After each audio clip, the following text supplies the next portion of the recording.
এর মধ্যেই কতগুলো সন্দেহের সৃষ্টি হয়েছে মানুষের মধ্যে। সেই সন্দেহটা হচ্ছে যে আদৌ নির্বাচনটা এরা আন্তরিক কিনা। কারণ আছে এই সন্দেহ সৃষ্টি হওয়ার।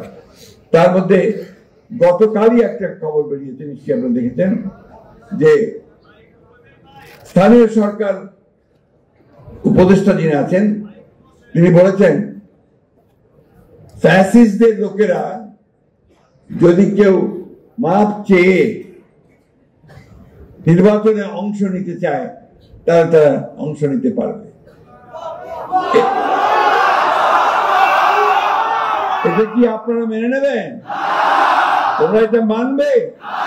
এর থেকে এটাই প্রমাণিত হয়েছে যে তারা এখন তাদের নিজেদের স্বার্থে ওই ফ্যাসিস্টদেরকে তারা জায়গা দিতে চায়।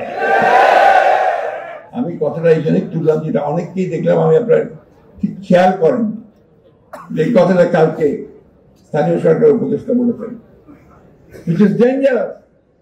তার মানে কি আমরা এটা মনে করবো যে তারা সরকারের থেকে তাদের দল গোছানোর জন্য তারা বিভিন্ন রকম কৌশল নিচ্ছেন? যে কৌশল নিলে আমরা তা হতে দেব না, এই দেশের মানুষ তা হতে দেবে না। আমরা সেই খুব পরিষ্কার করে বলছি, অবশ্যই নতুন যে কোনো রাজনৈতিক দলকে আমরা স্বাগত জানাবো। ছাত্র সংগঠন ইতিমধ্যে করেছেন, আমরা স্বাগত জানাচ্ছি। যখনই দল তৈরি করবেন স্বাগত জানাবো। তার অর্থ এই নয় যে আপনার সরকারে বসে সরকারের সমস্ত সুযোগ সুবিধা নিয়ে আপনারা আপনাদের দল গঠন করবেন, সেটা কখনোই মেনে নেওয়া হবে না।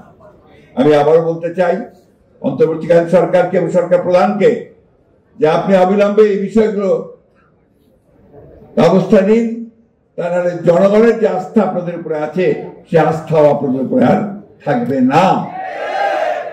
আমি যখন প্রথম বলেছিলাম যে যদি এই অন্তর্বর্তী সরকারের কেউ নিরপেক্ষতা হারায় তাহলে আরেকটি নিরপেক্ষ সরকারের প্রয়োজন হবে বলেছিলাম না? কেন বলেছিলাম তা এখন প্রমাণ হচ্ছে। তখন তিনি বলেছিলেন যে আমি নাকি 1-11 দিকে নজর দিচ্ছি। আমরা 1-11 ভুক্তভোগী। 1-11 যারা তৈরি করেছে তারা টিকতে পারেনি মানুষের কাছে। আবারও হুঁশিয়ার করে বলে দিতে চাই, যদি আবার কেউ সেই 1-11 কথা চিন্তা করেন, গণতন্ত্রকে বিসর্জন দিয়ে আবার সেই একদলীয় শাসন বা ফ্যাসিস্ট আন্দোলন, ফ্যাসিস্ট সরকারের দিকে যেতে চান, তাহলে কখনোই জনগণ তা মেনে নেবেন না।